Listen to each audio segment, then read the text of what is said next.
মেঘ বলল উঠে দাঁড়াও, রোদ বলল বসতে, মা বলল সকাল সকাল অঙ্কগুলো কষতে, গাছ বলল ঝড় উঠবে, দাঁড়িয়ে কেন বাইরে, আচার চুরির মতন মজা আর কিছুতে নাই রে।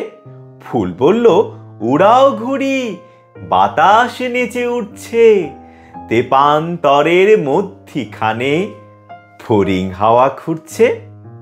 বাগান বলে একটু সরো, ফুটছে টগরে কলকে, বাঁকা চাঁদের ফাঁকা থালায় জোছনা পড়ে চলকে। চাঁদ বলল সাহস বাড়াও, মনকে করো শক্ত, শিশির ফোটায় দাও মুছিয়ে তলোয়ারের রক্ত। আকাশ বলল আর কিছু নয়, স্বচ্ছ করো দৃষ্টি, চতুর্দিকে দাও ছড়িয়ে ভালোবাসার বৃষ্টি, চতুর্দিকে দাও ছড়িয়ে ভালোবাসার বৃষ্টি।